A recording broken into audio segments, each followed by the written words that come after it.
You need to sign over the pharmacy to me, Dad, or I'll petition the court to revoke your business license on medical grounds. My daughter Sarah stood in the dispensary of Wilson's Pharmacy, her husband Derek's legal documents spread across the counter, where I'd filled prescriptions for 43 years. This registered pharmacist, who'd been too busy to help me care for her dying mother even once during the 4-year battle with ovarian cancer, was demanding I hand over our family's $2. 1 million pharmacy and the commercial property it sat on. 6 weeks ago, I'd buried my wife Helen alone in a February snowstorm. Sarah had been too preoccupied with a pharmaceutical conference in Banff to attend her own mother's funeral. Now, she was back with her financial advisor, husband's investment strategy, and her PharmD credentials as weapons against her grieving father. I should have crumbled, should have begged, should have been the confused old man they clearly expected. Instead, I smiled and walked to my office. Let me get you something first, sweetheart. What I brought back would end both their careers and their marriage. Because for 4 years, while they'd been building their professional empire in Vancouver, I'd been documenting everything. Subscribe to learn how I destroyed their carefully constructed lies. I remember the exact day everything shifted. March 12th, 2020. Helen had been experiencing abdominal pain for months, dismissing it as indigestion. When Dr. Patricia Morrison at Foothills Medical Center said the words, Stage 3, ovarian cancer, I watched my world shatter like ice on the Bow River. Sarah was completing her hospital pharmacy residency at Vancouver General. She'd married Derek Chen, a successful financial planner, 3 years earlier. Derek had always been distant from us. He'd grown up in West Vancouver's elite circles and often mentioned that family obligations complicated wealth building. When I called Sarah about Helen's diagnosis, she promised to come home immediately. But the next morning, she called back with a different message. Dad, Derek thinks it's better if we let the oncology team handle this. He's concerned about my exposure to the hospital environment during COVID, and I don't want to stress him out. That was the beginning of 4 years of Derek's influence, controlling every family decision. The bills started immediately. $8,700 a month for Helen's treatments, medications, and care. I'd been making $127,000 annually from the pharmacy, comfortable but not wealthy. The math was brutal. I couldn't afford full-time help and run the business alone, so I hired my nephew Thomas to manage the pharmacy 3 days a week, while I focused on Helen. I called Sarah 93 times that first year. I counted. She returned maybe 15 of them, always rushed, always apologetic, but with Derek's voice frequently audible in the background. Dad, I want to help, but Derek thinks it's better if we maintain financial boundaries. He says getting emotionally involved will impact our investment planning. Boundaries. That became Derek's favorite word. In one of the rare video calls Sarah answered in 2021, I could hear tension in her voice. Dad, seeing Mom like this destroys me. I remember her being so vibrant. And Derek says I should focus on our financial future instead of dwelling on difficult family situations. Sarah, she's not a difficult situation.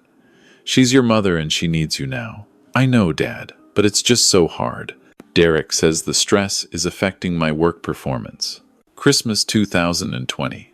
I set 4 places at the table, hoping desperately. Helen wore her favorite burgundy sweater, the one Sarah always said brought out her eyes.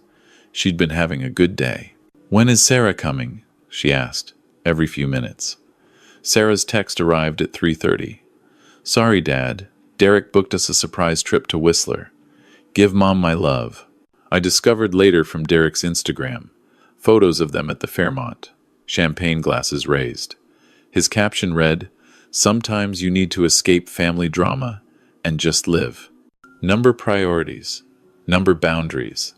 Number living our best life. When I confronted Sarah about it, she was defensive. Dad, Derek didn't want me going back while Mom was deteriorating. He said watching her decline would damage my career focus and our financial planning business. By 2021, Helen's condition had worsened significantly. During one of the few video calls Sarah attempted that year, Helen asked about grandchildren.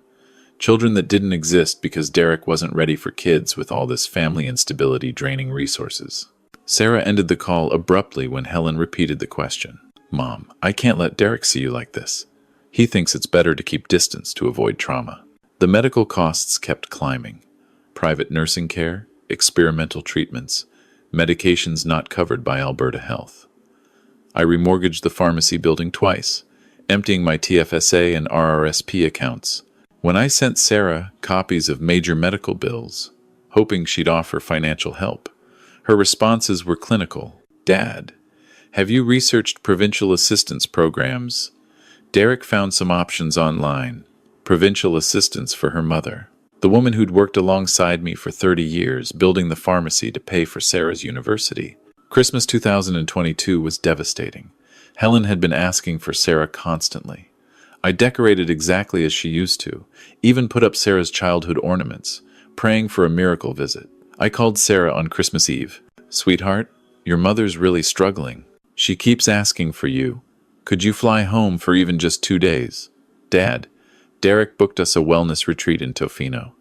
He says I need to stop enabling your emotional dependence and focus on our partnership.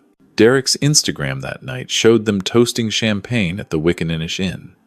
His caption, finally learned to prioritize our relationship over family guilt. Number, self-care. Number, boundaries. Number, wealth mindset. The recording started in early 2023. I documented everything now.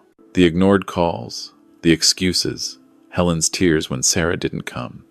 In one particularly painful conversation from spring 2023, Sarah's guilt finally surfaced. Dad, I know I should visit more, but every time I consider coming, Derek reminds me how toxic the situation is. He says watching Mom suffer isn't good for my mental health or our business focus. What about your mother's mental health, Sarah? I know, Dad. But Derek says professional caregivers can handle it better than family. He's researched this.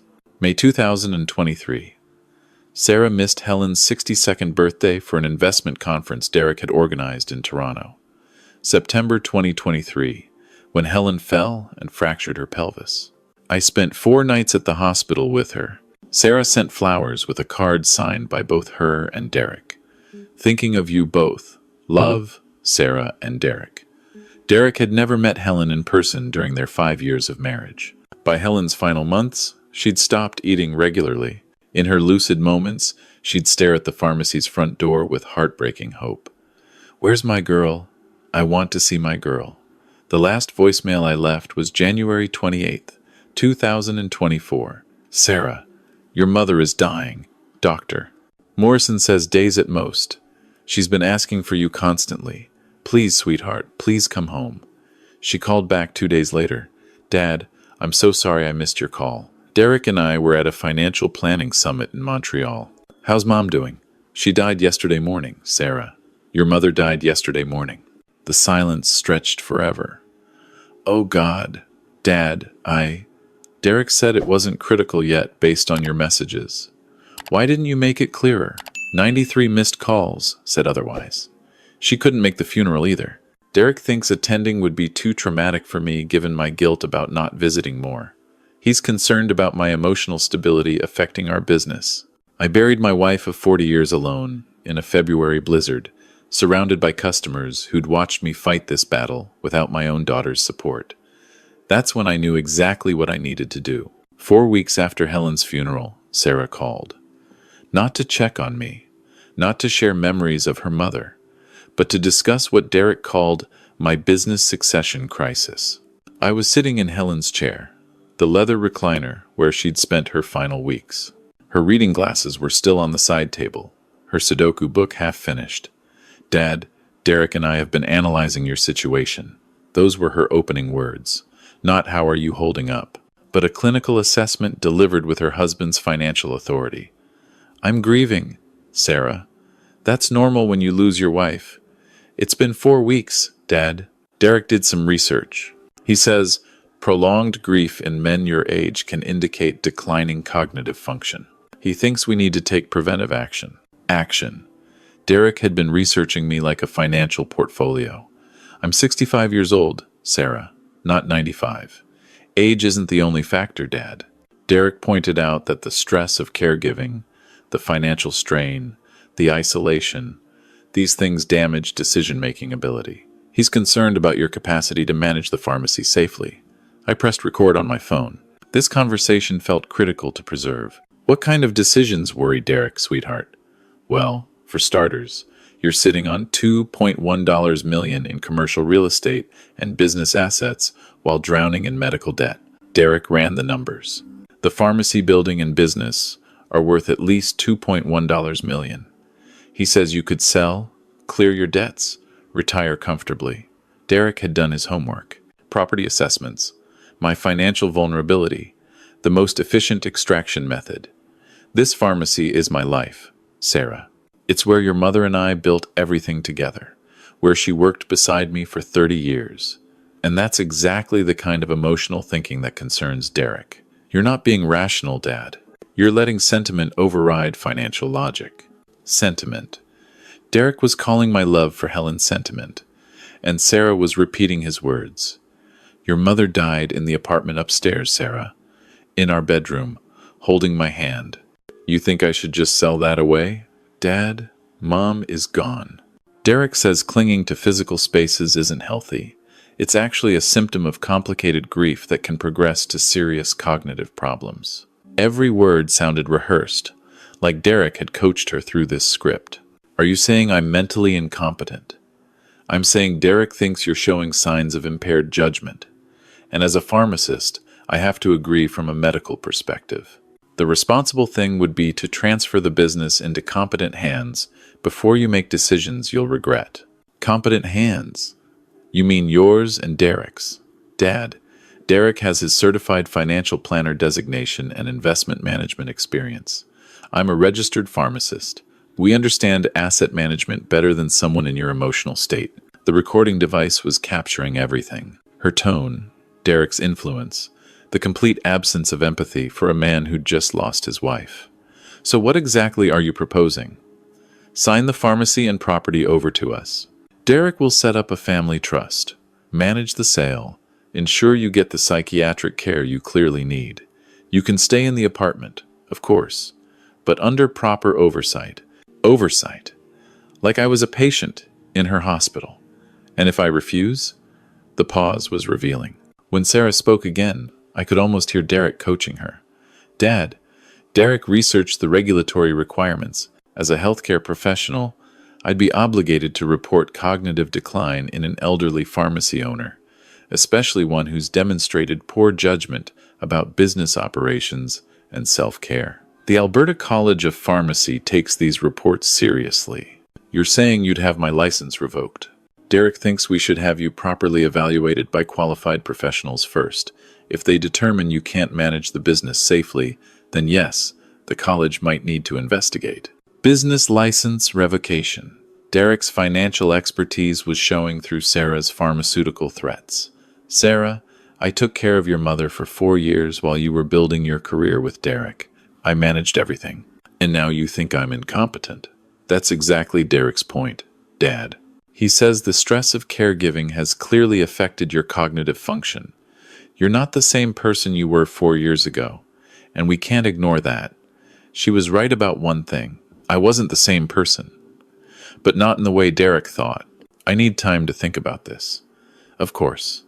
But Dad, Derek says not to delay too long. He's concerned that every day you wait, your judgment could deteriorate further. My judgment. Derek had diagnosed me through Sarah, found me guilty of grief, and prescribed signing away my life's work as treatment. I'll call you soon, Sarah. Good.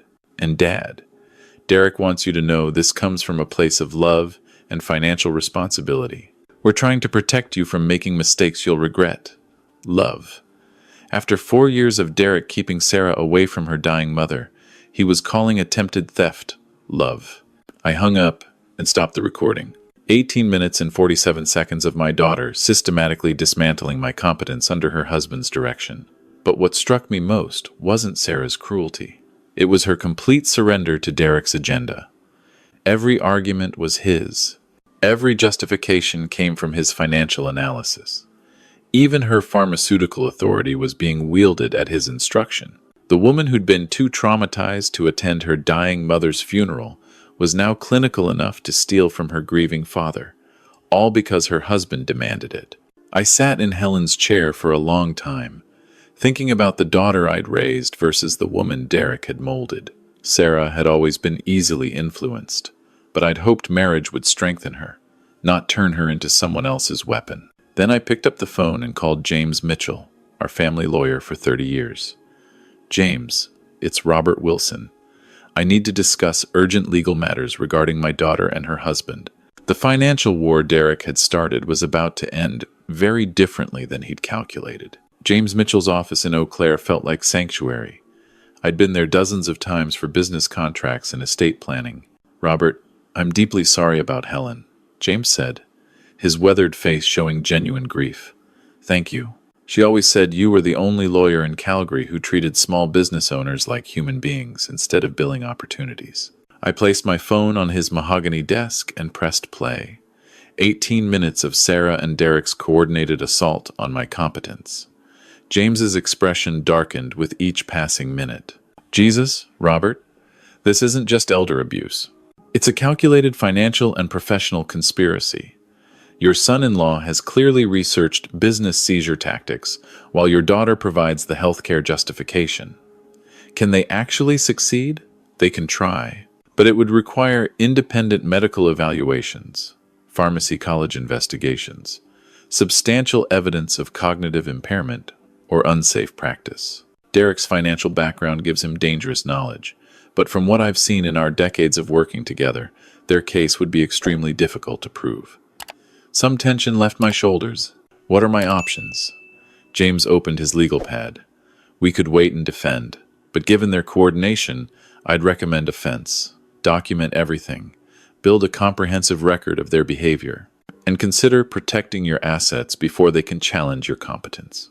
I thought about 4 years of evidence sitting in my apartment.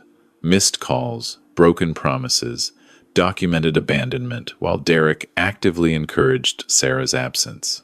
James, what if I told you I had 4 years of evidence showing Sarah abandoned her dying mother at Derek's direction? Phone records, recordings, financial documents, proving I handled everything alone while Derek kept her away, using emotional manipulation and financial pressure. His pen stopped moving. That would be devastating to their credibility. Healthcare professional abandonment orchestrated by a financial advisor spouse. That's career-ending territory for both of them. And what if I wanted to sell the pharmacy? Completely. You're within your rights, though. He paused. If you're considering what I think you're considering, I'd been planning this since Helen's funeral. The pharmacy felt like a mausoleum without her. But more importantly, I'd realized something. Sarah and Derek were right about one thing. I wasn't the same person I'd been 4 years ago. I was stronger, and I was done being manipulated. I want to sell the pharmacy in the building, James, to the Alberta Cancer Foundation. Helen always said if her suffering could help other families, it would give her illness meaning. James's eyes widened. Robert, that's a $2.1 million donation. Are you certain? I've never been more certain of anything. And Sarah and Derek? They can find out with everyone else. We spent 3 hours working through details. The pharmacy and property would transfer to the Alberta Cancer Foundation at fair market value, funding a new patient support center in Helen's name. I'd retain apartment residence rights for 1 year while determining next steps. There's one more thing, I said, as we finished paperwork. I want Sarah and Derek to learn about this sale in a very specific way, and I explained my plan. James listened with growing amazement. Robert, well, it's certainly poetic justice. But are you prepared for the public nature of this confrontation? James, Derek researched how to steal my pharmacy using Sarah's PharmD as leverage. Sarah threatened to have my license revoked so they could inherit assets I was supposedly too mentally ill to manage. I think some public accountability is exactly what they both deserve. He nodded slowly. Sarah's pharmaceutical career could be seriously damaged by this exposure. Good. She spent 4 years ignoring her dying mother at Derek's financial direction, then tried to defraud her grieving father. Her career deserves to be damaged. I signed papers transferring ownership to the foundation, effective in 45 days. The announcement would be made at the Alberta Cancer Foundation's annual fundraising gala, an event Sarah never missed. Always networking for hospital pharmacy positions, while Derek worked the room for potential wealth management clients. One question, Robert. Are you prepared for the possibility that this destroys your relationship with Sarah permanently? I considered that. James, my relationship with Sarah was destroyed 4 years ago when she chose Derek's financial comfort over her mother's love. I'm just making that destruction official. Driving back to the pharmacy through downtown Calgary, I felt something I hadn't experienced in months. Clarity. Helen would have supported this decision completely. She'd always believed in fighting for what mattered, especially when it was difficult. That evening, I began organizing 4 years of evidence. Phone records, medical bills, recordings of Sarah's excuses, and Derek's influence. Every missed call, every broken promise, every Instagram post showing their luxury lifestyle while Helen suffered. The evidence room, Helen's old craft room upstairs, became my war room. 4 years of documentation covered every surface, but now I was organizing it differently. Not just Sarah's abandonment, but Derek's orchestration of it. The smoking gun was my phone's voicemail archive.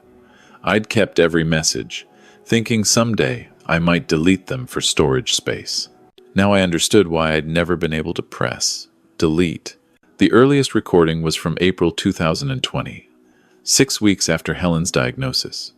Hey Dad, it's Sarah. Derek and I talked, and he thinks it's better if we don't visit during the pandemic. He says inconsistent contact while Mom's immunocompromised might confuse her treatment plan. We'll check in by phone instead. Even then, it was Derek thinks and Derek says. By 2021, the pattern was unmistakable. Every excuse came filtered through Derek's financial analysis or business concerns. I spent 5 days creating a timeline. Sarah's words on one side, Derek's Instagram posts on the other. Christmas 2021. Sarah's voicemail said, Derek planned a tax planning retreat for year-end. He's worried about my stress levels affecting our business growth. Derek's Instagram that same day. Sometimes you have to choose financial success over family guilt. Number boundaries. Number wealth building. Number priorities. The hospital visitor logs were devastating when cross-referenced with Derek's social media activity. During Helen's 7 hospitalizations, Derek posted 63 times from restaurants, ski resorts, and business conferences. Always with Sarah, always during his mother-in-law's medical crises.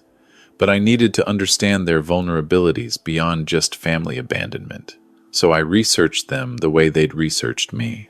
Sarah worked at Coast Mountain Pharmacy in Vancouver, a prestigious chain with expansion plans. Her LinkedIn showed promotions and professional development. Derek's financial planning firm, Chen Wealth Management, serviced high-net-worth clients. His Instagram revealed expensive tastes, luxury cars, designer clothes, exclusive restaurants, ski trips to Whistler in Europe. More importantly, Derek's firm's website emphasized family values and ethical financial planning. Several recent posts highlighted their work with estate planning and elder care financial strategies. The irony was suffocating. I started making strategic calls. First to Dr. Patricia Morrison, Helen's oncologist. Mr. Wilson, I've been thinking about you since Helen's passing. How are you managing, doctor? Morrison, I need to ask you about something sensitive. It involves Sarah and her husband Derek.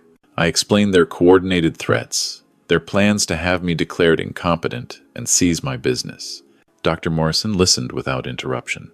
Mr. Wilson, in 4 years of treating your wife, I met Sarah exactly twice. Once at the initial consultation, and once when I specifically requested family presence for a critical treatment decision. I remember asking about family support, and Sarah mentioned her husband thought professional distance was healthier. I documented concerns about the lack of family involvement. Would you provide a statement about that? If it helps protect you from what sounds like financial elder abuse combined with professional credential misuse. Absolutely. Next, I called Thomas, my nephew who'd been managing the pharmacy. Uncle Rob, how are you holding up? I explained Sarah and Derek's scheme. Thomas's reaction was immediate and angry. That manipulative. I'm sorry, Uncle Rob, but I was there. I saw how hard you worked caring for Aunt Helen. How many times you called Sarah begging her to come home. And I remembered Derek's one visit to the pharmacy. He spent the whole time calculating property values and asking about your retirement plans. Sarah barely looked at her own mother. Would you document that? Absolutely.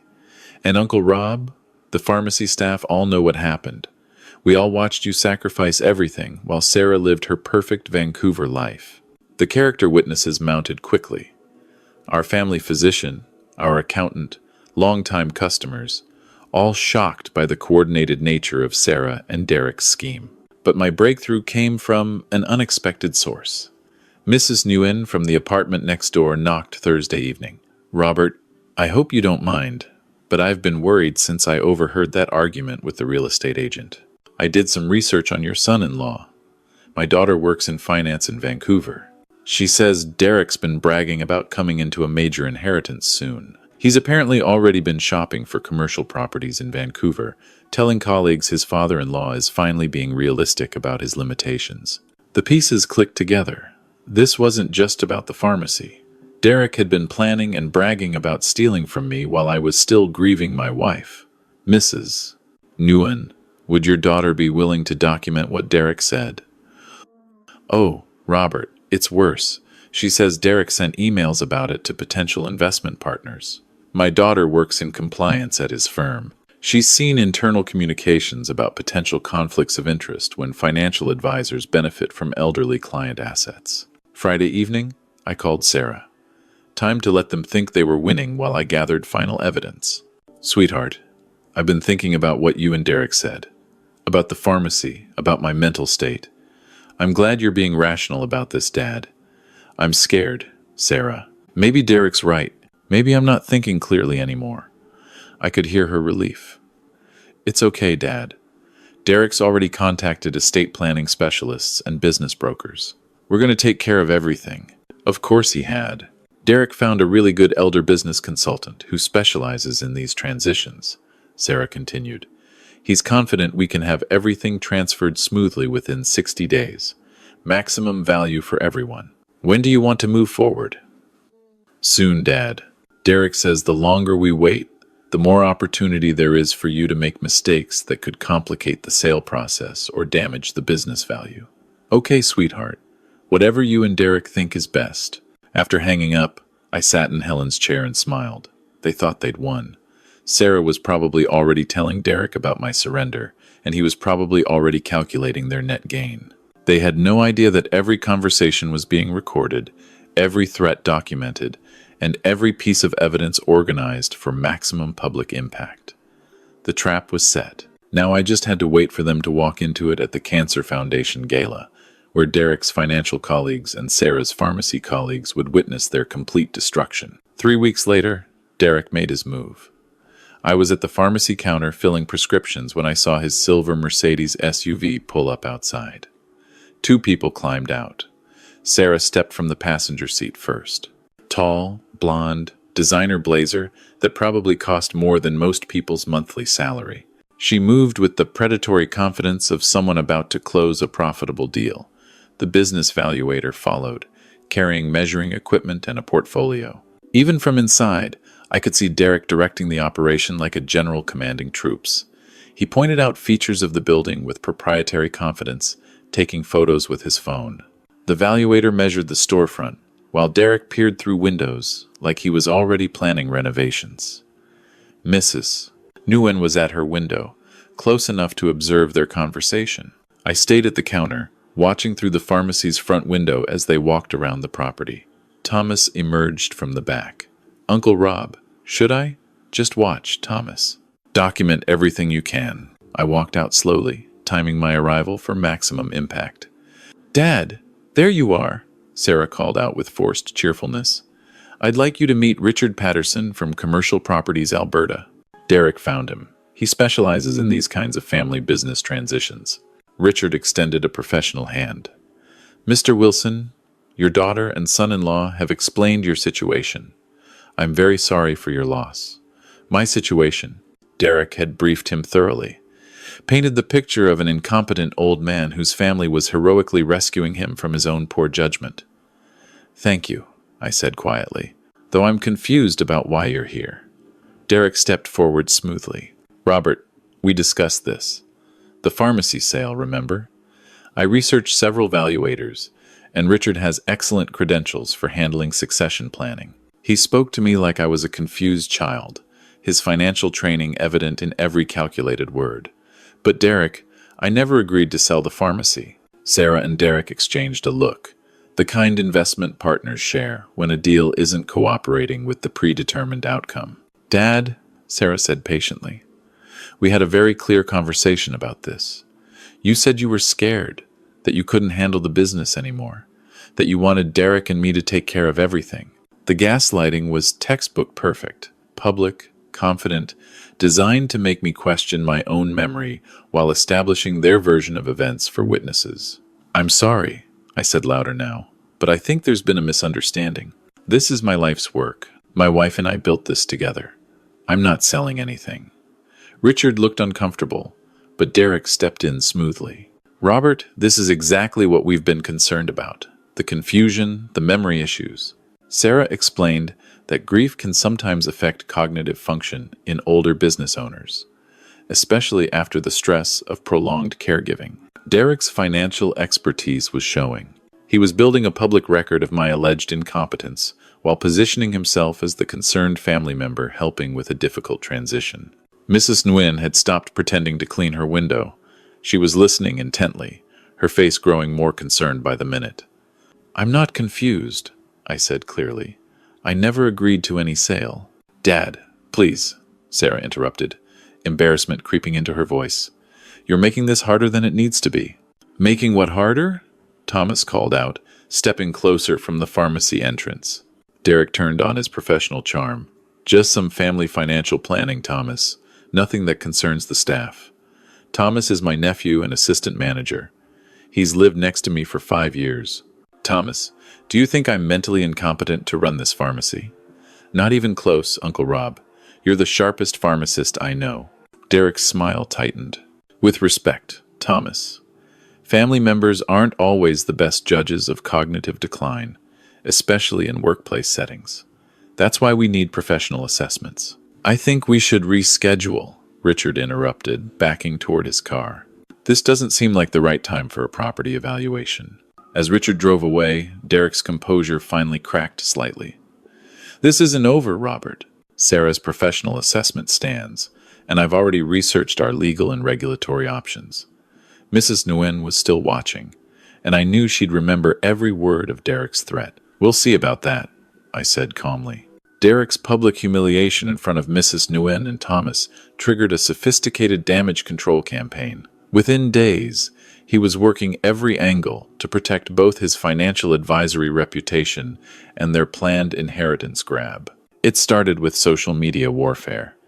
Derek, who usually posted carefully curated business success content, suddenly became the devoted son-in-law. Posts appeared about supporting family through difficult health transitions and making hard decisions with love and financial wisdom. The posts were masterfully crafted. Derek managed to portray himself as both the caring family member and the financial professional, forced to make difficult choices about an aging relative's business competency. To anyone who didn't know the truth, he looked like a man heroically managing a complex family financial crisis. But Derek's real strategy was more insidious. Dr. Morrison called me 5 days after the business valuator incident. "Mr. Wilson, I've been seeing concerning activity in professional healthcare forums. Your son-in-law has been posting in financial advisor networks about coordinating medical financial interventions in elder business succession cases." "What do you mean?" "He's discussing your situation in private wealth management forums, seeking advice about family members who resist appropriate succession planning. He's building a financial coalition, while Sarah builds a healthcare one." My blood ran cold. This wasn't just theft. It was a coordinated professional conspiracy. James Mitchell called that same evening. "Robert, the legal community is small. Word is spreading that Derek Chen is shopping around for attorneys willing to pursue an aggressive business succession case. He's apparently promised it will be straightforward because he has healthcare backing from his pharmacist wife. How much time do I have? If Derek files anything with the pharmacy, college, or courts, investigations could begin immediately. And he's smart. He's building a paper trail of your alleged incompetence, while positioning himself as the reluctant but responsible family member protecting business integrity. I spent the next morning making strategic calls. First to Margaret Thornton, director of the Alberta Cancer Foundation. Margaret, I need to arrange a press conference for a major charitable donation. Robert, what are you planning? A $2.1 million donation to cancer research. In Helen's name, I want maximum publicity, media coverage, foundation board present, and I want it announced at your annual gala. That's incredible, Robert. When? Next month. Your spring fundraising gala. I want it announced in front of the entire healthcare community and any financial advisors who might be present. My second call was to Thomas. Thomas, I need you to spread word through the pharmacy community. Robert Wilson is making a major announcement at the Cancer Foundation Gala. Anyone who knew Helen or cares about the pharmacy should attend. Word spread through Calgary's healthcare circles like wildfire. A $2.1 million donation was major news, especially from a community pharmacist. The foundation arranged press coverage and VIP attendance. Derek found out Tuesday when a colleague at his wealth management firm mentioned seeing the foundation's press release about a major donor announcement. Sarah called me that afternoon, barely concealed panic in her voice. Dad, Derek saw something about an announcement at the Cancer Foundation. Something involving Mom's name. That's right, sweetheart. I thought it was time to honor your mother properly. What kind of announcement? You'll find out at the gala next month. I hope you and Derek can both attend. The entire pharmacy community has been invited, along with several financial advisory professionals. The silence stretched for 30 seconds. Dad, please tell me you're not making major financial decisions without consulting Derek and me first. Why would I need to consult you, Sarah? Derek said I was mentally incompetent, remember? Another long pause. Dad, we need to talk before the gala. Derek thinks I'm afraid I'm too busy this month preparing my presentation. See you at the gala, sweetheart. I hung up and smiled. Derek's financial expertise was about to work against him in ways he'd never calculated. His professional network would witness his complete destruction, along with Sarah's pharmacy colleagues. The hunter had become the hunted, and Derek was finally beginning to understand that he wasn't dealing with a confused old man anymore. He was dealing with someone who'd been building a case against him for 4 years. The night before the gala, I sat in Helen's chair one final time, surrounded by 4 years of evidence. Tomorrow would destroy both Sarah's pharmaceutical career and Derek's financial advisory reputation, but tonight belonged to the careful accounting of their coordinated betrayal. The file folders were labeled by year, each documenting another layer of Derek's orchestrated abandonment campaign. I opened 2020, the year everything began. 93 missed calls from me to Sarah.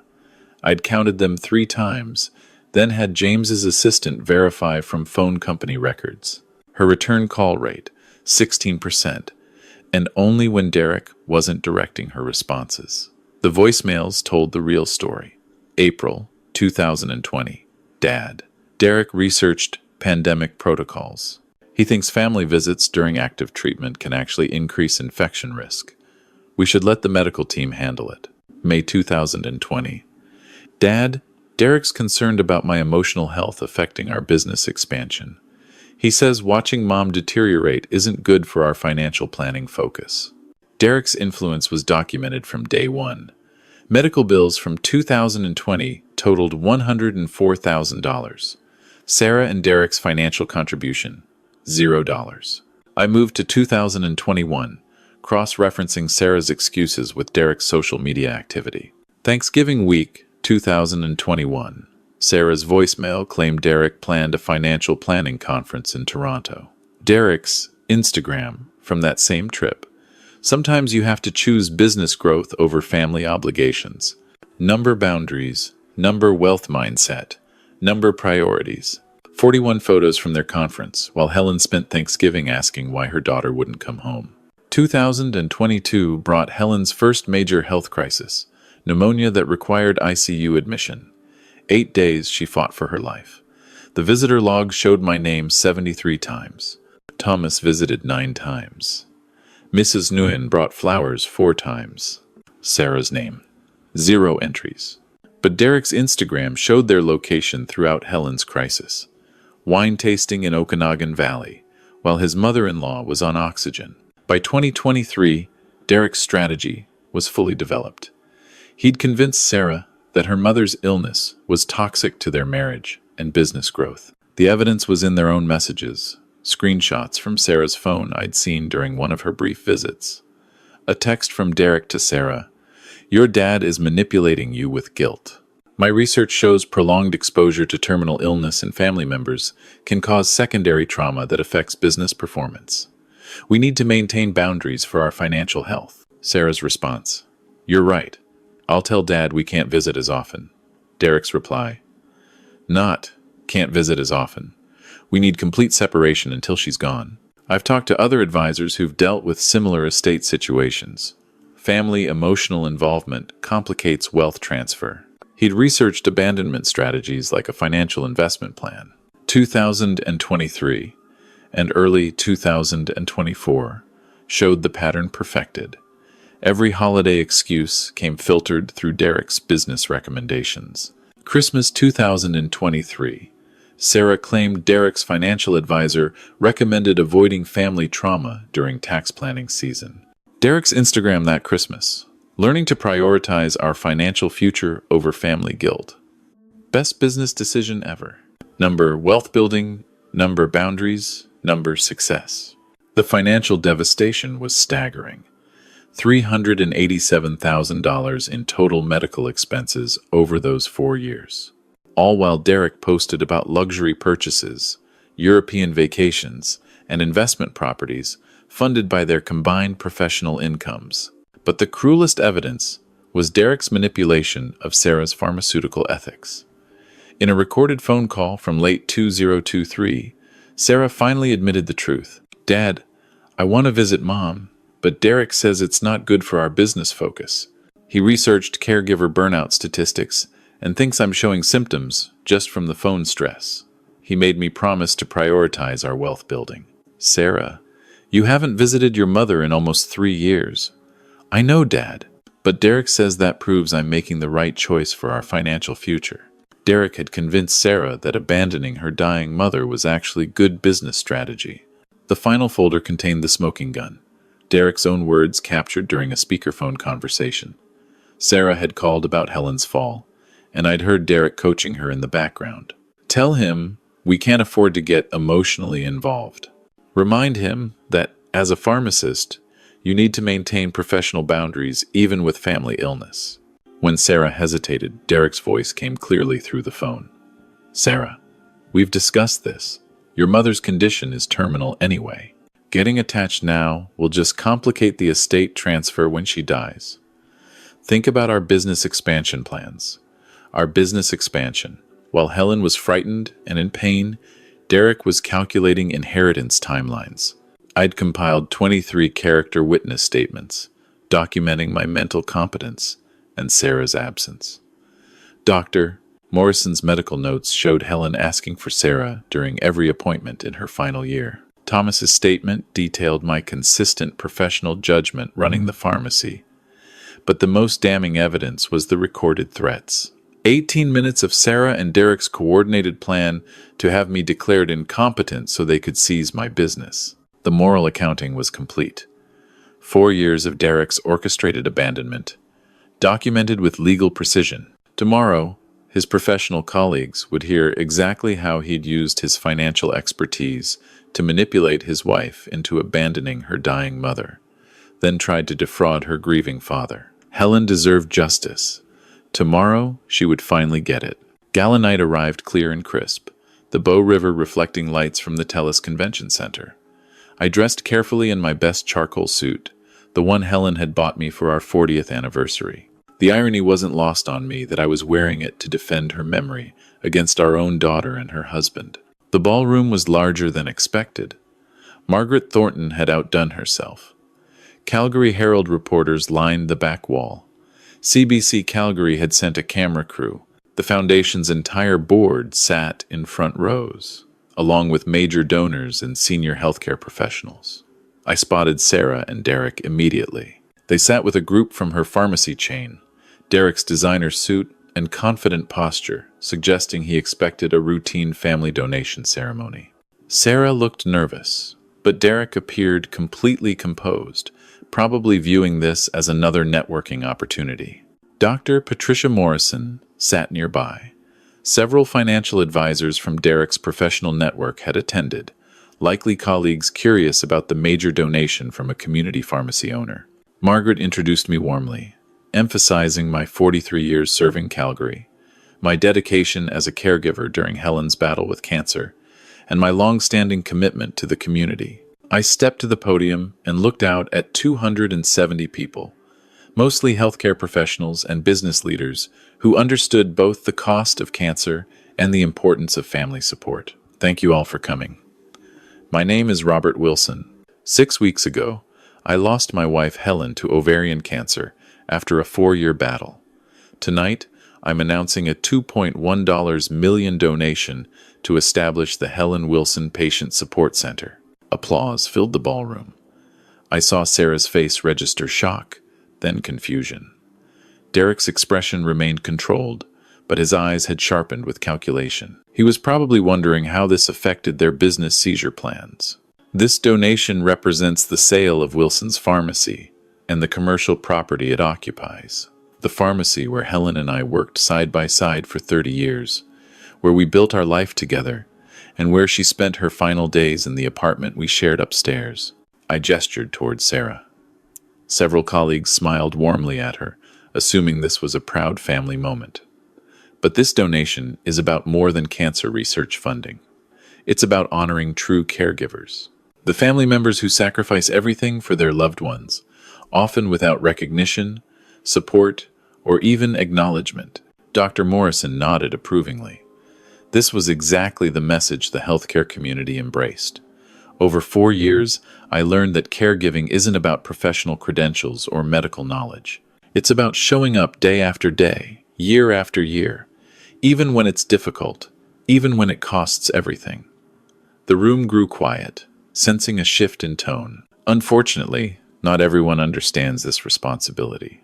Some people believe financial planning can substitute for personal commitment. Others use their professional credentials to justify abandonment. Derek's composure cracked slightly. He was beginning to understand this wasn't the ceremony he'd expected. 4 weeks ago, my daughter Sarah and her husband Derek called to discuss my mental competence. They suggested my grief indicated cognitive impairment affecting my business judgment. They recommended I sign over my pharmacy to them for my own protection and for proper financial management. Murmurs rippled through the audience. Dr. Morrison's expression shifted from warm approval to serious concern. Derek's colleagues from the financial advisory community were paying closer attention. Sarah felt that as a registered pharmacist, she was qualified to assess my mental state from Vancouver. Derek, as a certified financial planner, researched the legal requirements for business succession based on alleged cognitive decline. I reached into my jacket and pulled out my phone. I'd like to share part of their coordinated plan with you. Sarah started to rise. Dad, this isn't appropriate. Please, Sarah. Margaret Thornton interrupted firmly. Let your father finish. I pressed play. Sarah's voice filled the ballroom, clinical and rehearsed, with Derek's influence evident in every calculated phrase. Dad, Derek thinks you're showing signs of impaired judgment. The responsible thing would be to transfer the business into competent hands before you make irreversible mistakes. Competent hands? You mean yours and Derek's? Dad, Derek has his CFP designation and investment management experience. I'm a registered pharmacist. We understand asset management better than someone in your emotional state. Derek's voice could be heard coaching in the background. Tell him about the regulatory options, Sarah. Remind him about the pharmacy college investigation process. The recording continued for 4 excruciating minutes. Sarah's pharmaceutical threats, Derek's financial strategy, their coordinated plan to seize my business while I grieved my wife. When it ended, the silence was deafening. Derek's colleagues were staring at him with undisguised shock. Financial advisors were taking notes, probably considering the ethics implications. Now, I continued, I'd like to provide context for their professional assessment of my competence. I opened my presentation folder. During Helen's 4-year illness, I called Sarah 93 times. She returned 15 of my calls, a response rate of 16%. However, the real story is in the voicemails she left. I pressed play again. Sarah's voice from 2021, Dad, Derek, researched caregiver dynamics. He thinks family visits during active treatment actually increase patient stress and complicate professional care protocols. Then Derek's Instagram post from that same week displayed on the ballroom screen. Sometimes you have to choose business growth over family guilt. Number boundaries, number wealth mindset. Gasps echoed through the ballroom. Over 4 years, Helen was hospitalized 7 times. These hospital visitor logs show I was present for every admission, every procedure, every consultation. They also show that Sarah visited her dying mother exactly 0 times. Several people turned to stare at Sarah. Her face was flushed red, but Derek remained defiant, his financial training keeping him composed under scrutiny. The financial cost of Helen's care totaled $387,000.